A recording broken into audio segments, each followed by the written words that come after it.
para falar sobre alguns temas que me escolhem. Porque não sou eu que escolho os temas das palestras, e eu acabei de falar ali no café que eu só descubro isso quando eu estou preparando. Porque quando o André pergunta, eu tenho que dar uma resposta rápida, né? O André pergunta assim, ele marca a primeira palestra e eu acho que depois de umas 2 semanas ele fala qual será o tema da sua palestra. E naquele momento eu só paro, penso e escrevo. E chega um momento dessa preparação que me dá um branco. E eu esqueço os conceitos espíritas. E ao sentar para preparar a palestra sobre fé, eu fui estabelecendo uma nova relação com esse conceito.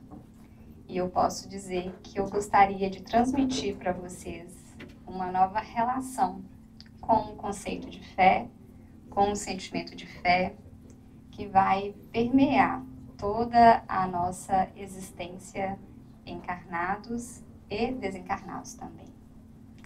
E quando eu coloco a palavra fé, e já no subtítulo eu coloco a confiança em Deus, o primeiro convite que nós vamos nos fazer é sobre o que é realmente fé. Né? Porque todos nós viemos de outras religiões que trazem o conceito de fé com uma semelhança muito próxima com o conceito de crença. Então, eu creio em Deus. E ao estudar esse tema, eu fui percebendo, eu utilizei como base o Evangelho segundo o Espiritismo e o Livro dos Espíritos, que esses conceitos, eles precisam ser distintos para que a fé possa ser internalizada de uma forma muito leve. Então, a princípio, eu vou dizer o que é uma fé robusta, o que é uma fé que vai vacilar em alguns momentos, o que é uma fé cega, que pode ter permeado séculos das nossas existências e ainda hoje pode permear as nossas vidas, e o que é essa fé raciocinada que o Espiritismo nos convida em todas as palestras. E aí, ao entender esses conceitos, eu me fiz uma pergunta. Será que Jesus tinha fé em Deus? Porque aí eu fui fazer uma pergunta para o Heitor, e a gente adora estudar as crianças, né? Para ele entender a exata diferença do que Deus criou e do que o homem criou.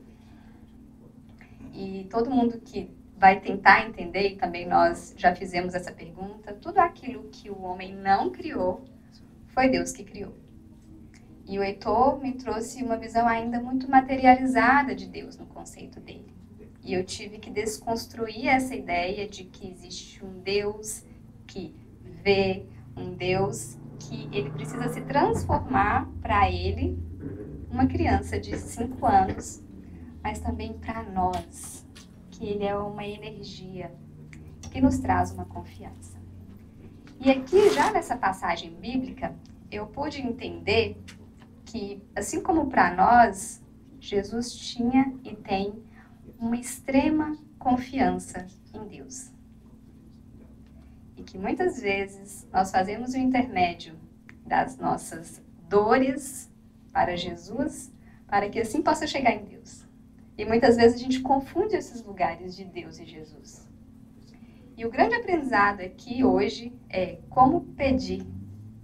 E eu não sei se já aconteceu com vocês, e eu me lembro de uma história quando eu era ainda jovem, e os meus pais, meu pai está aqui hoje, né? É uma honra ter ele aqui, né? Porque durante muito tempo eu fiquei sem vê-lo, e ele vai lembrar disso, que tinha um estudo mediúnico.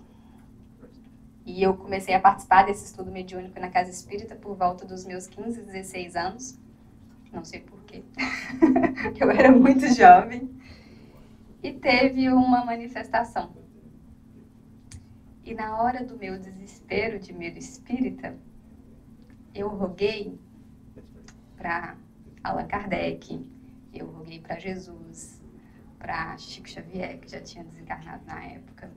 E eu roguei também para Nossa Senhora, e aí eu fui rogando para todos os santos que eu conhecia. E quem de nós não fazemos isso no momento da aflição? Só que eu não roguei para Deus. Eu fui fazendo um intermédio. E aí eu fui entendendo que a nossa relação ainda é baseada em crença. Porque foi aquilo que foi construído no decorrer das nossas relações com as religiões. E quando chega uma religião, que quando você chega não tem nenhum santo, não tem nenhum ritual, parece que a nossa fé vai ficando mais frouxa. E que muitas vezes nós precisamos adentrar em alguns templos, ter contato com algumas imagens, fazer alguns tipos de orações decoradas para nos fortalecer. Então, quando no momento do vacilo emocional que nós rogamos mão da Ave Maria, principalmente quando envolve a questão de um filho, quando no momento de um desespero nós vamos rogar a oração do Pai Nosso. Então, são meios necessários para nos conectar com a fé. E quando se dirigia ao povo, um homem se aproximou dele, ajoelhou-se a seus pés e disse. E aqui, o ajoelhar-se é esse lugar que nós vamos pensar nos nossos momentos de aflição. Como é que eu vou pedir no meu momento mais difícil? E o grande poder da oração na doutrina espírita e em todas as religiões é ter a humildade. O que eu peço a Deus para estabelecer uma relação de confiança com Ele? Porque os nossos pedidos geralmente são muito materialistas. Como é que eu peço para enfrentar uma dificuldade material? Como é que eu ajoelho aos pés de Deus e aqui de Jesus e peço a Ele: Senhor, tende piedade do meu filho que está lunático. Sofre muito e frequentemente cai, ora no fogo, ora na água. E aqui a gente pressupõe, né, que tem uma questão aí de um transtorno mental. E aí eu vou ampliar mais um pouco, né? O que é transtorno mental nesse conceito de todos nós? Apresentei-o aos vossos discípulos, mas não puderam curar. E quantas vezes alguns profissionais de saúde, eu me coloco nesse lugar, nos apresentado algumas pessoas nessa situação e a gente não pode curar. Porque o conceito de cura está sendo muito relativizado hoje na Terra. Né? O que o profissional de saúde mental não pode fazer é falar de cura. Ele fala de uma estabilização de um quadro. E lendo aqui, Jesus já me puxa a orelha e fala. E Jesus respondeu dizendo: ó raça incrédula e depravada, até quando vos sofrerei? Até quando deverei ficar convosco? Trazei-me até aqui essa criança. E aí, né, a situação muda de contexto, porque não era um adulto, era uma criança com um quadro de saúde mental. E Jesus, tendo ameaçado o demônio, no caso o obsessor, fez com que saísse da criança, que foi curada no mesmo instante. E essa passagem já me traz a ideia de que existe, com muita fé, uma vida espiritual. E a fé, ela vai se tornando raciocinada porque nós vamos buscar a explicação para ela. E é necessário buscar, entender os porquês. E o espírita, ele precisa ser provocado nos porquês o tempo inteiro, para conseguir entender a dimensão do que vem através das dores. Porque vamos imaginar a dor desse pai que procura inicialmente os discípulos, e os discípulos não podem ajudar essa criança, e quantas vezes isso acontece entre nós.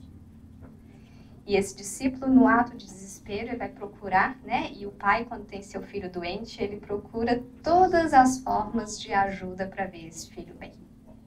E ele chega até Jesus, e Jesus o cura.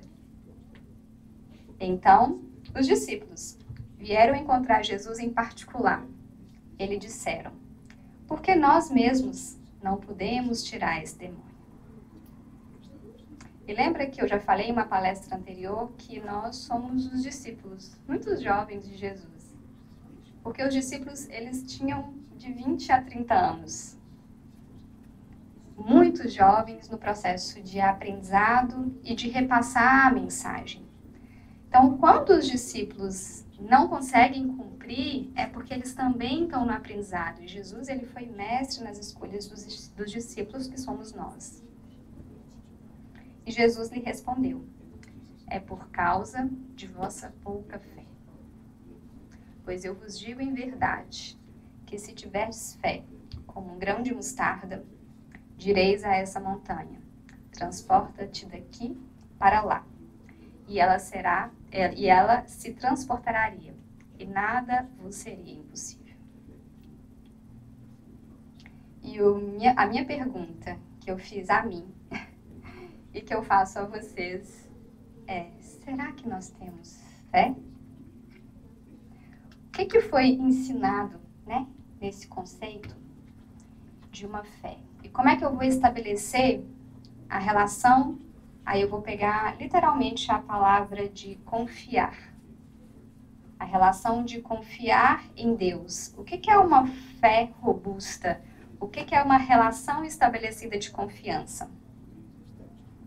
E aí eu posso dizer, tem um estado que se chama Minas Gerais, lá no Brasil. Alguém aqui é de lá?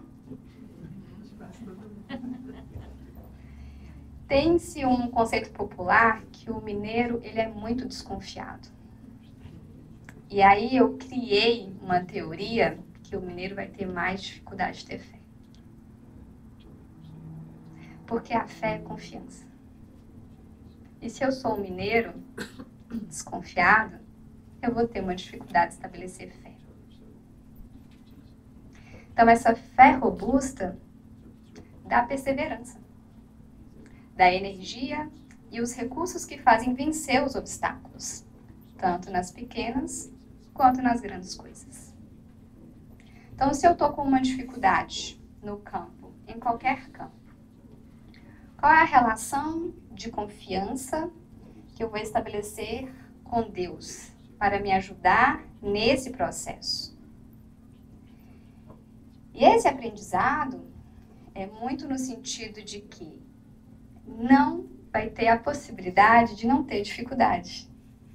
Eu gostaria de desconstruir aqui junto, porque muitas vezes nas palestras, e eu posso ter feito isso em algum momento, e eu gostaria de corrigir, mas eu já escutei, e eu fui repensar nessa palestra, é que se alguma dificuldade está vindo é porque eu não tenho fé.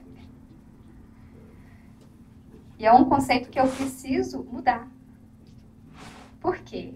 Porque a dificuldade, ela vai surgir não para me testar. Olha que diferença. A dificuldade vai surgir no campo da saúde física, no campo emocional, para fortalecer a minha relação de confiança em Deus. E aí eu vou trazer para uma relação um pouquinho mais simples. Vamos pensar nas relações conjugais, na relação que eu estabeleço com os meus companheiros de terra. Vou pensar em um casamento. Eu entro nesse casamento confiando 100% no meu parceiro? Eu entro... O tradutor é meu marido, né? Isso é ótimo. Eu entro no relacionamento tentando aprender a fazer isso. E é um exercício diário. Ontem mesmo a gente estava falando sobre isso. O casamento é um exercício diário de construção de relação. A amizade é um exercício diário que eu preciso cuidar. É como se fosse uma joia muito rara que eu vou precisar todos os dias da minha vida me esforçar para fazer acontecer. A relação com o meu filho, ela não é natural, né? Tem aquele longo conceito de instinto materno e paterno que eu preciso entender que se eu não estabelecer uma vontade, um desejo diário de confiar na minha relação com o meu filho, isso não vai ser fluido. E é por isso que nós vemos pais tão distantes da relação do filho, por achar que isso vai acontecer de uma forma muito natural. E assim são todas as relações.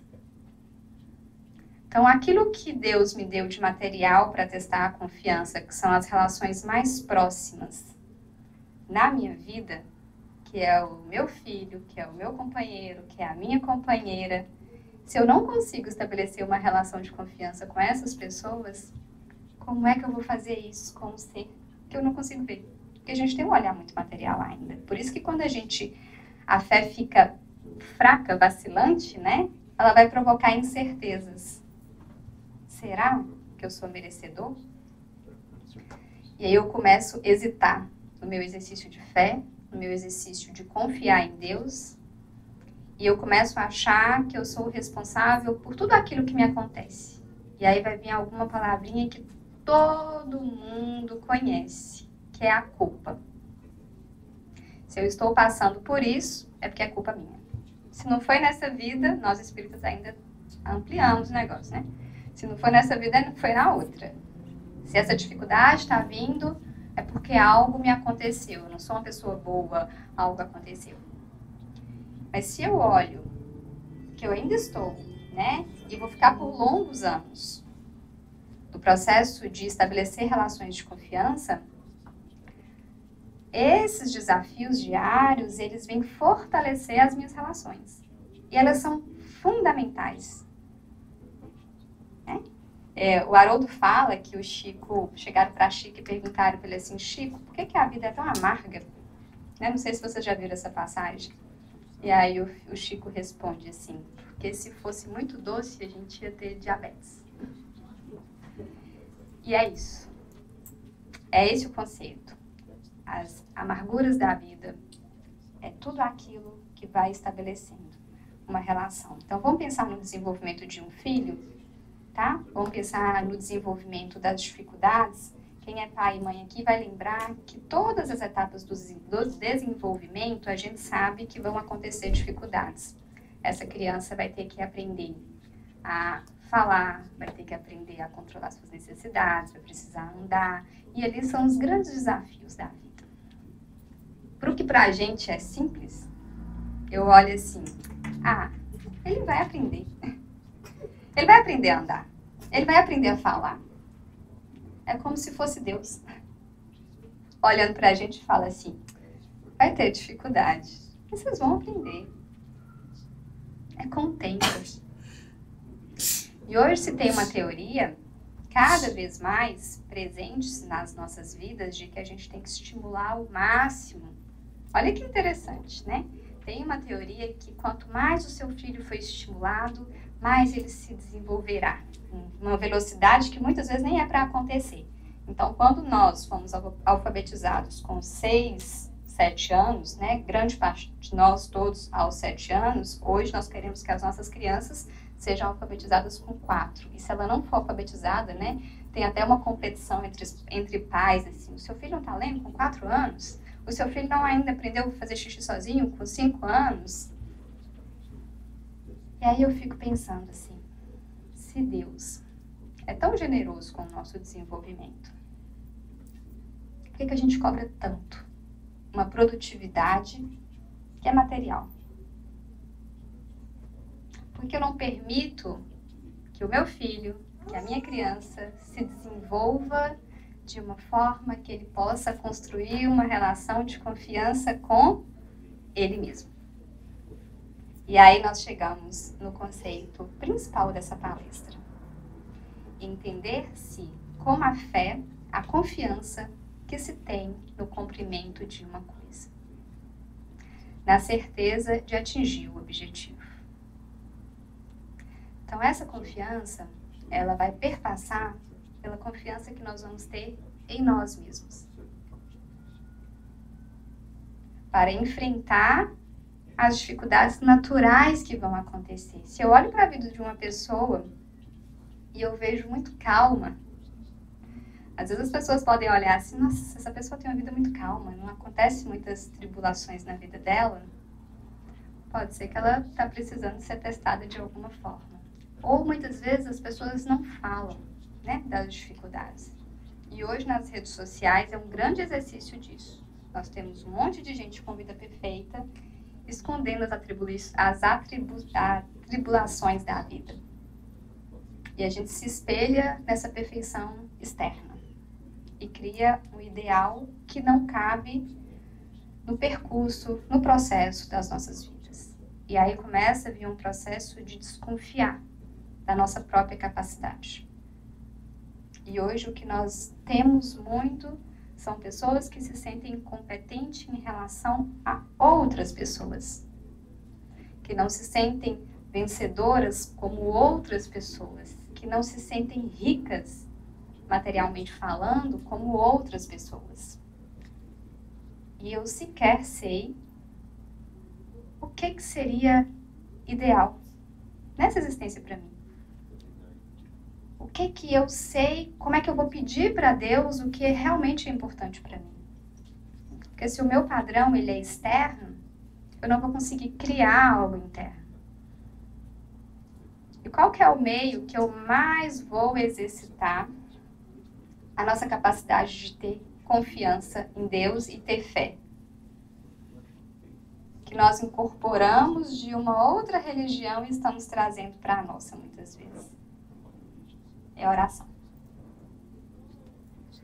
É a prece, no conceito espírita.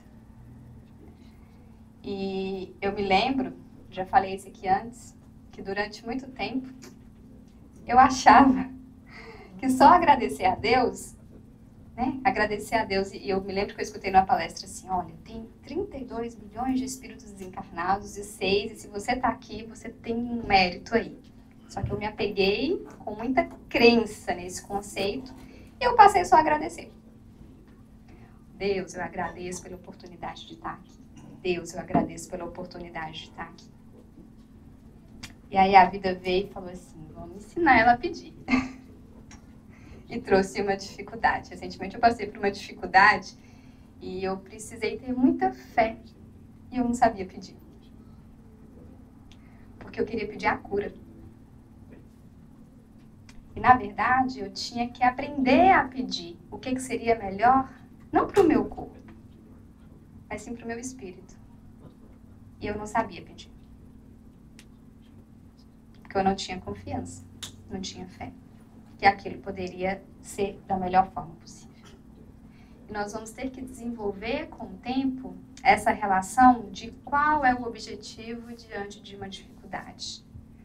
E com o tempo, eu fazia quase que uma barganha com Deus, assim, que seja feita a tua vontade. Só que tem o Heitor. Só que tem uma criança. E aí eu não sabia pedir. E às vezes eu ficava só em silêncio, pensando. Eu confio na tua vontade para minha vida. Só que aí, quando a gente está ali confiando para uma cura, e a cura maior não é do corpo, é do meu espírito, é da minha relação. E aquela dificuldade que eu achei que fosse a maior dificuldade que eu poderia enfrentar, ela veio para que eu pudesse aprender a pedir. E eu acredito que isso acontece com todos nós. Porque não existe uma forma certa de pedir a Deus. Existe o jeito que nós vamos estabelecer o nosso vínculo de confiança com Ele. E o que nós vamos receber não é do jeito que nós queremos. Porque a gente não sabe ainda pedir.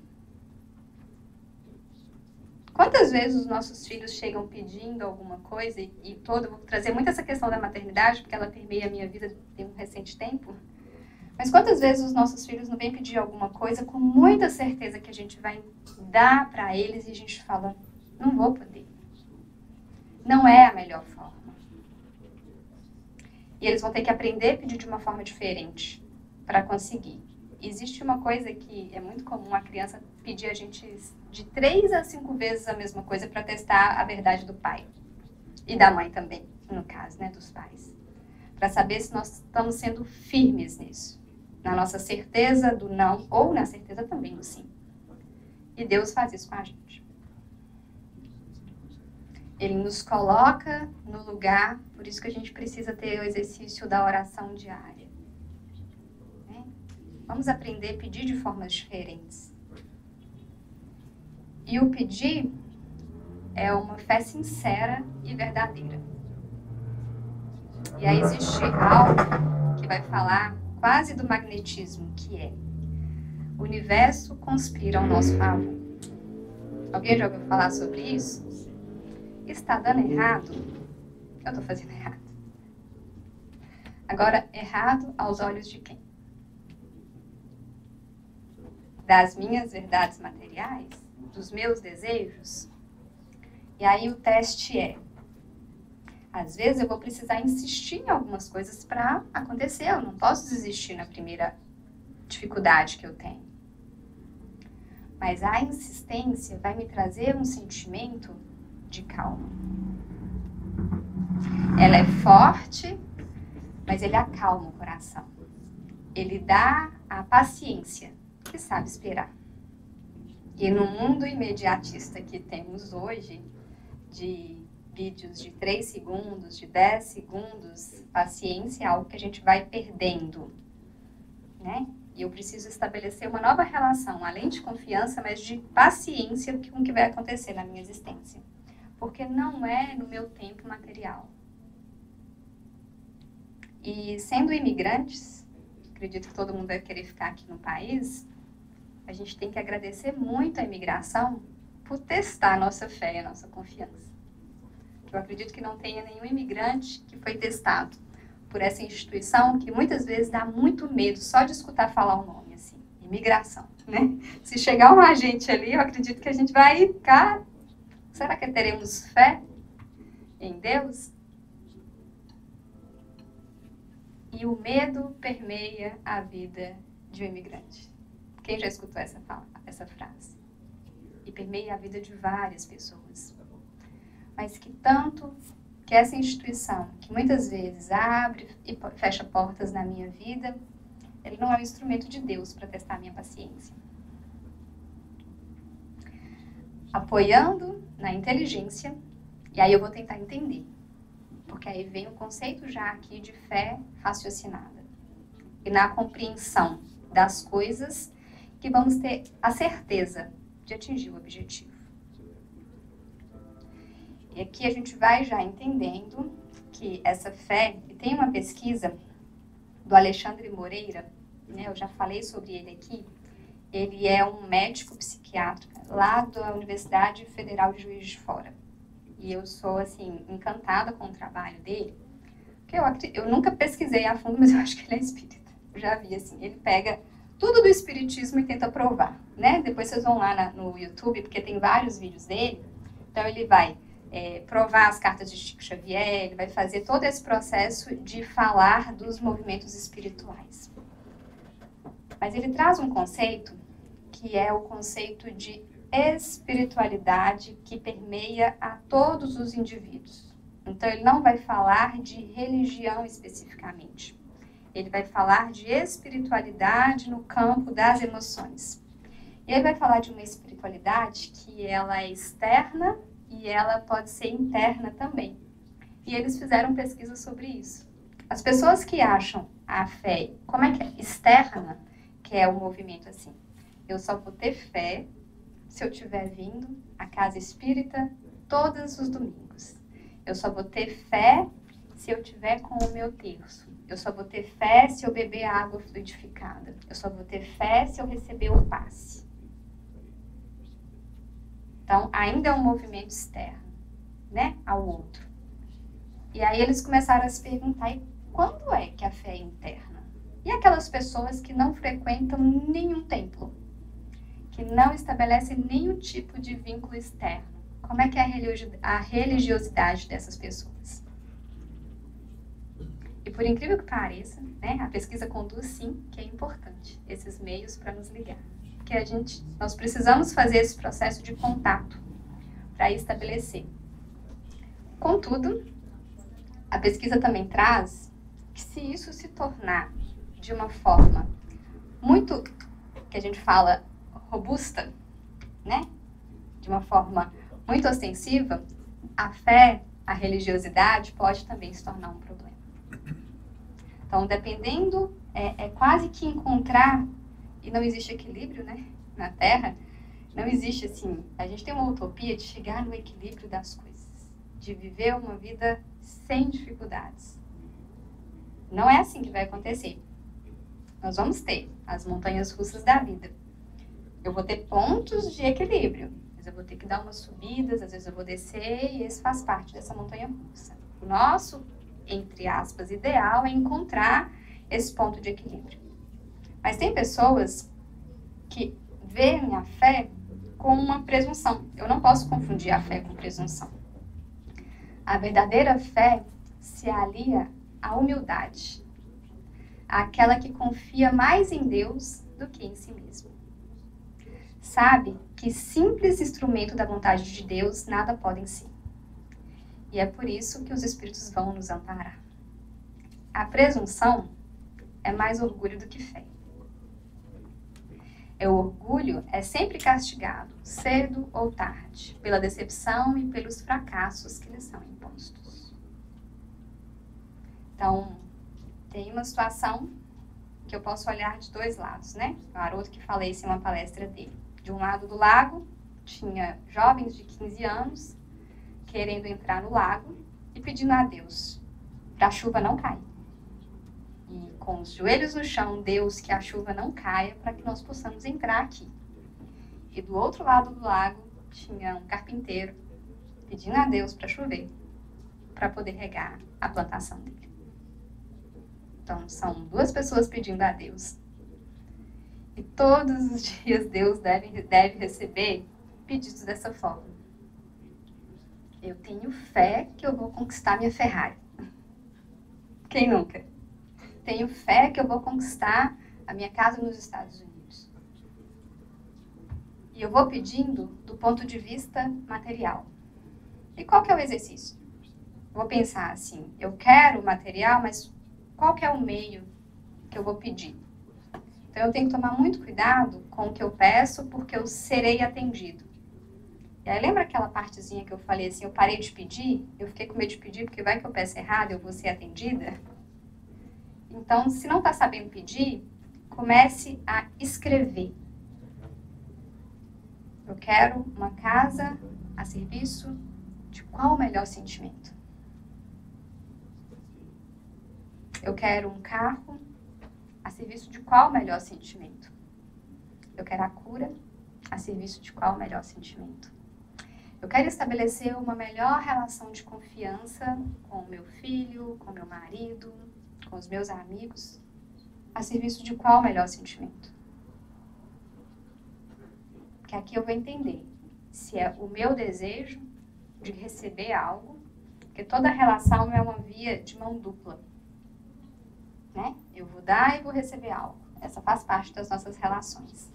Só que se ela estiver cheia de orgulho, da mesma forma que eu vou doar orgulho, eu vou receber orgulho. E é por isso que a gente tem relações tão adoecidas no campo das relações. E aí eu vou pensar em relações que hoje a gente conhece como relações tóxicas. Alguém já ouviu falar desse termo? É claro que já, né? E o que faz, por exemplo, algumas pessoas estabelecerem uma relação de extrema confiança em alguém que é extremamente tóxico. E a gente utiliza essa palavra. Fulana não confia nessa pessoa. Alguém já ouviu falar isso? E eu vou precisar reformular o que é o conceito de confiança. Porque aqui a gente está falando muito mais da presunção da confiança do que na confiança mesmo. Porque a confiança verdadeira, ela traz um benefício de ser leve, de ser calma. Então, se eu estou vendo um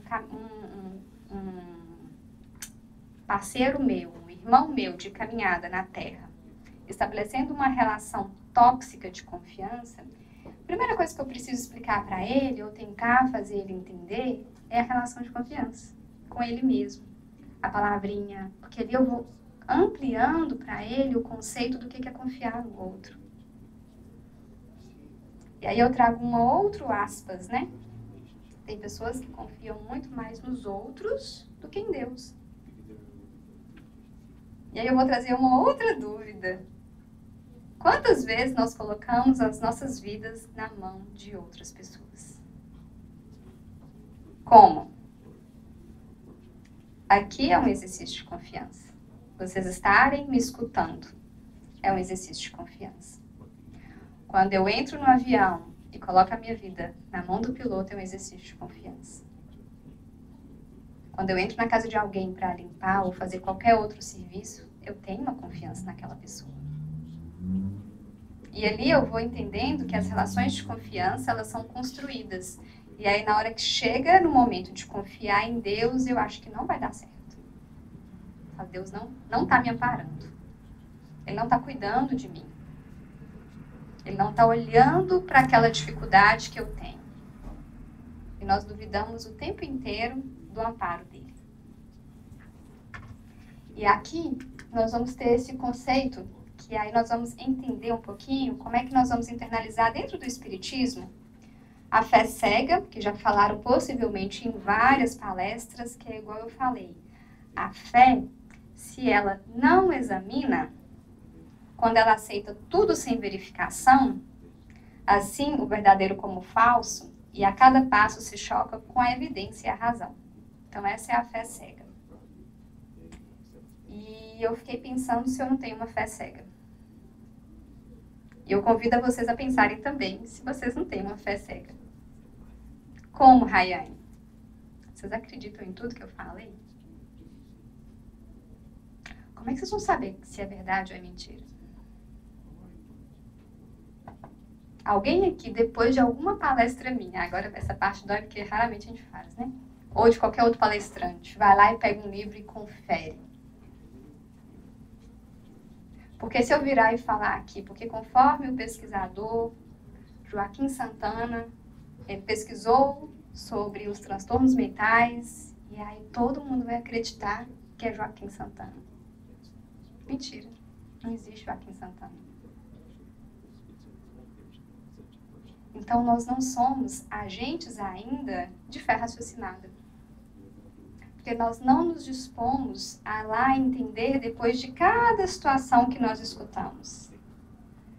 E como estamos com fé cega ultimamente, né? No mundo das fake news. O tanto que estamos nos alienando, né, nesses conceitos. Eu me lembro muito que na época da pandemia surgiu vários especialistas no Covid, né? Desde das avós que sabiam tudo sobre a medicina. Ela sabia a cura, né? Todo mundo sabia a cura, o que era melhor para fazer e mandava conforme o médico tal, conforme o pesquisador tal. E aí eu comecei a fazer a pesquisa para tirar essa fé cega no que chegava a mim.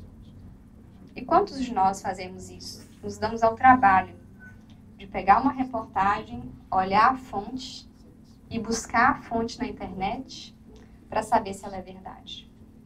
Tem um desafio que está acontecendo hoje numa rede social que eles colocam assim: uma mulher ficou congelada durante 500 anos e aí ela foi descongelada e se manteve a forma normal.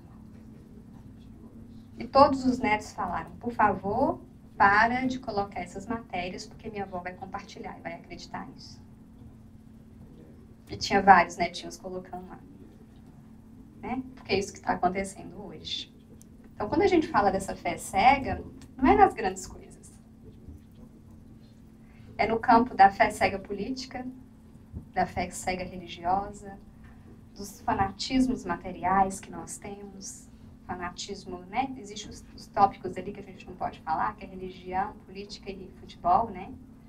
E isso são fés que a gente vai tendo em situações que eu preciso relativizar. Então, a fé raciocinada baseia na verdade que garante o futuro. Então, é como se nós fôssemos pesquisadores de tudo aquilo que nos chega. Porque nada tem a temer dos progressos das luzes. Então, a fé raciocinada, quanto mais respostas eu vou tendo, mais eu vou ampliando o meu pensar. E isso acontece com todo espírita quando ele lê um livrozinho que é cheio de perguntas e respostas. que é o Livro dos Espíritos. Porque Kardec, ele pergunta tudo aquilo que a gente queria perguntar. E aí os espíritos complicam um pouquinho, que chega numa hora que ele pergunta assim, vocês ainda não têm capacidade de compreender a resposta dessa pergunta. Né? Que são os porquês. Mas o Espiritismo, ele já nos diz ali, o Livro dos Espíritos, ele é um simbolismo. Por que que é um livro de perguntas e respostas e não é um texto corrido? Porque a vida, a fé, ela só vai ser construída de uma forma raciocinada se tiver perguntas e respostas. Para que eu possa encontrar as verdades. Então, a fé se baseia na inteligência. E eu não estou falando da inteligência intelectual. Estou falando da inteligência moral. Não estou falando da compreensão intelectual. Estou falando da compreensão moral. Então, eu pego um evento e eu faço as perguntas exatas de fé. Eu coloco esses 3 pilares, assim, esses 4. Eu compreendo por que está acontecendo os conceitos, né? Eu vou pensar numa doença, me explica as razões, né? As causas dessa doença. Eu compreendo por que na minha vida, eu raciocino em torno disso tudo. E aí eu entendo que eu tenho livre-arbítrio para lidar com todas essas respostas. Então, o livre-arbítrio nada mais é o que eu vou fazer depois de pensar sobre, questionar e internalizar. Que é o que vai tornar único a minha existência. Sou eu comigo. E muitas vezes nós vamos criando relações de dependência de que eu só vivo se você existir, eu só sou feliz se você for feliz, a minha vida só vai fazer sentido se estiver nesse meio. E o que é mais relativo na vida é a própria vida. E nós vamos ter que falar, né, da confiança na morte. Porque é aquilo que nós mais lutamos na existência terrena. É aquilo que mais nós achamos que é uma punição com o nosso corpo, com a nossa existência. Pressupondo, com uma fé muito cega, de que Deus ia nos punir com a morte.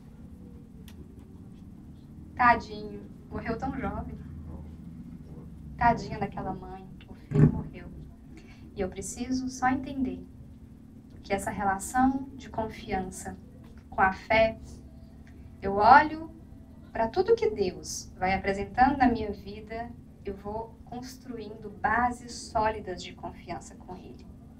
Rayane, é possível estabelecer uma relação sempre tranquila com essa relação com Deus? Tem pessoas que a gente acha que já nasce com a fé ali dentro, e possivelmente sim, né? Às vezes a gente tem contato com espíritos, e eu vou pensar em Chico, né? Que já nasce com essa fé muito forte, dessa confiança no futuro. As segundas, tudo tem que aprender. Somos a caminhada de todos nós. Estão com a educação da fé por fazer. Entretanto, se fará. É uma certeza. Se não ficar concluída nessa existência, ficará em outras. Então, nós vamos aprendendo quem pode ter fé. Somos todos nós. Agora, existe fé sem obras? A fé, né, é o questionamento que nós vamos nos fazer. Como é que ela tem que ser? Existe diferença, a perguntinha que eu fiz lá atrás e volto a fazer, entre fé e crença? E se você abrir hoje, tem várias pessoas falando sobre isso, que é crenças limitantes. A crença, ela é material. A fé, ela é espiritual. Se eu tenho crenças limitantes, é porque eu estou com um olhar material sobre aquilo. Ainda está baseado no meu querer. E a fala, ela é assim mesmo. É de, como é que eu vou confiar? Como é que eu vou me dedicar para essa confiança diária? Como é que eu vou confiar nas pessoas que estão na caminhada comigo? É eu olhar, quando eu vou a um médico, quando eu vou estabelecendo relações com pessoas, se eu estou conseguindo confiar verdadeiramente. e se é uma relação recíproca. Porque com Deus essa é a certeza. Só preciso entender para além dos meus olhos materiais. Como é que é a fé de Deus para a minha vida. Porque Ele tem fé que eu vou melhorar. Ele tem fé que eu já estou fazendo o melhor possível nessa existência. Ele confia. Ele confia tanto que Ele me entrega muitas pessoas na caminhada para que eu possa cuidar. E que pai entrega o seu filho para uma outra pessoa se ele não confiar? Vocês já pensaram sobre isso? Imagina Deus entregando, né? Me entregando para o meu pai e fala assim, não sei se eu posso confiar nele aqui para conduzir a vida dela. Porque ela é o ser mais precioso que eu tenho aqui comigo. Será que ele é capaz? Só que ele confia nele. E fala, se ele não der conta, ela vai ter que dar. Em algum momento da vida dela. E aí as relações de confiança passam de pessoas para indivíduos. Para voltar-se a Deus novamente. E é uma matemática quase que perfeita. Porque eu vou estabelecendo relações de confiança na Terra para sempre voltar para a confiança que eu vou ter em mim e confiar em Deus. E é tão interessante eu fazer esse movimento de Deus aqui em cima, né? Que eu estou lembrando que Deus é essa energia que perpassa tudo. E que a gente tem internalizado esse conceito de que Deus é algo externo e superior. E é tão natural fazer esses gestos porque a gente entende a grandiosidade de Deus nas nossas vidas. E na maior parte das vezes, nós vamos duvidar disso. E aí, para ir fechando, eu vou falar que toda a existência de Jesus aqui na Terra foi uma demonstração do conceito de fé. Todas as passagens bíblicas, Jesus nos dá o ensinamento do que é fé. E alguns homens trouxeram um paralítico deitado numa cama. Vendo a fé que eles tinham, Jesus disse ao paralítico, tenha bom ânimo, filho, os seus pecados estão perdoados. Vendo a fé que tinham. E aí, claro que eu vou me perguntar, né? Será que os povos antigamente tinham mais fé do que nós temos? Porque eles eram mais curados, né? Vocês já pensaram sobre isso? Jesus fala para um monte, a tua fé te curou. E recentemente eu não escuto muita gente falar que foi curada, não. E é claro, né, Rayane? Aí eu vou precisar raciocinar. A gente não está falando de um médico, não está falando da Rayane, do passista, a gente está falando de Jesus. Então, aquelas pessoas que tiveram a tua fé, elas foram impactadas pela energia de Jesus. Porque tem estudos, né? Tem palestrantes que falam que a energia dele era tão grande que modificava a existência de pessoas. Então, é essa fé que nos cura. E aí eu também fiquei me perguntando que ele foi curado. Vamos pensar. Jesus disse ao paralítico, tenha bom ânimo, filho.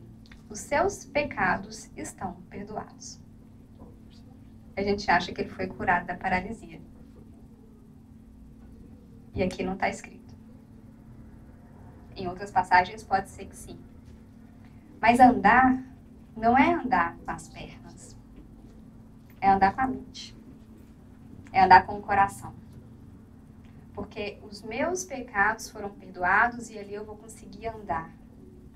E muitas vezes a gente nem reconhece que a gente peca. Nós não percebemos os nossos atos diante dos outros. E eu preciso estar alertando o tempo inteiro que o outro está errando comigo ou eu estou errando com esse outro. Então, por isso que o pedir, eu tenho que tomar essa atenção. De fazer um pedido sincero. E, às vezes, né, principalmente quando nós estamos na Terra, alguém fala assim, tu tá aí na casa espírita? Reza por mim. reza por alguém, né? Coloca meu nome lá no livro. E aí aquela pessoa que está responsável por fazer aquela oração é um exercício diário dentro da casa espírita em saber pedir para essa pessoa. E respondeu-lhe Pedro e disse, Senhor, se és tu, manda-me ter contigo por cima das águas. E ele disse, vem, Jesus. E Pedro, descendo do barco, andou sobre as águas para ir ter com Jesus. Mas, sentindo o vento forte, teve medo. Nossa. E começou a ir para o fundo, clamou, dizendo, Senhor, salva-me. E logo Jesus, estendendo a mão, segurou-o e disse, homem de pouca fé, por que duvidastes?